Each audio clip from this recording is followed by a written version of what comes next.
Hello everyone. So today we are looking at the poem called A Tiger in the Zoo.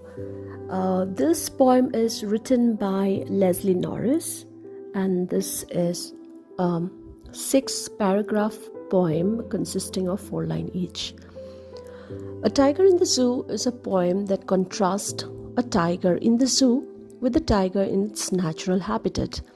The poem wants to focus on the importance of freedom for wild beasts and the effect that it might have on them on being captivated by the zoo and being kept in prison.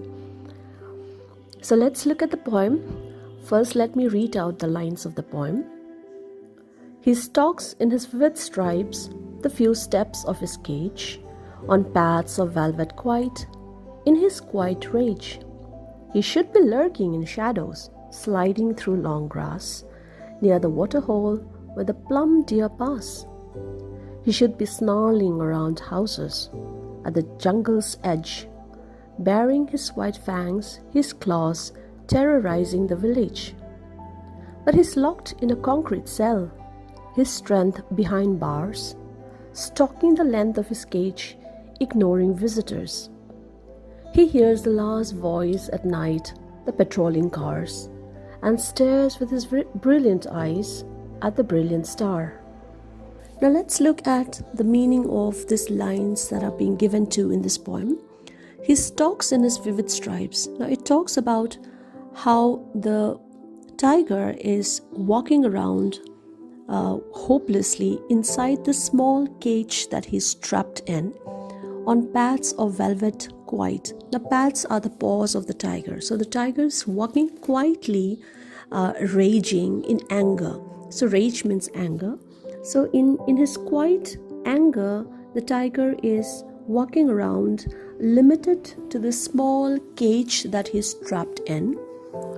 In the second stanza, the author writes, he should be lurking in shadows. So instead of being locked in this small cage, the natural, a tiger in a natural habitat should either be hiding and waiting in shadows through the long grasses near the waterhole where usually some plum deer would pass. That is the natural instinct of a tiger, to wait nearby, hiding among these long grasses and waiting for a deer to pass so that it can pound on, it can hunt the deer.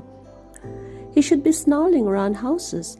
The author also says that instead of being locked in a cage, the tiger should also be either, walking around, snarling around the houses at the jungle's edge, the place where the jungle ends and where the village starts. That's where the tiger should be, showing off his white fangs, his claws, and terrorizing the village. That's the work of a tiger. The tiger should be terrorizing the villagers who are living at the jungle's edge, and he should be snarling around the houses. But instead of all those, the tiger is locked in this concrete cell, in this small cage, and the strength of the tiger cannot be realized because he is now put behind the bar.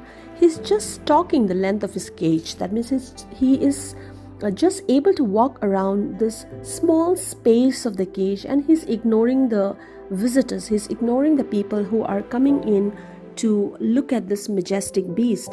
So the beautiful tiger is not able to show off its full potential because now it is being locked under the cage, and it maybe it does not want to be locked in the cage. So therefore it is ignoring all the visitors that comes in to to check out this majestic beast.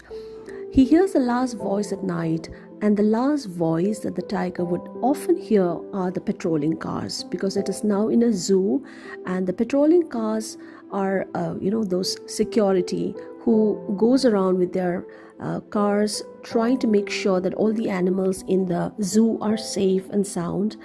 And the only thing that the tiger is able to stare from this small cage are the stars above in the sky, which are still free, and that's the only thing that he can do, because there's nothing else that the tiger is able to achieve being locked inside the cage.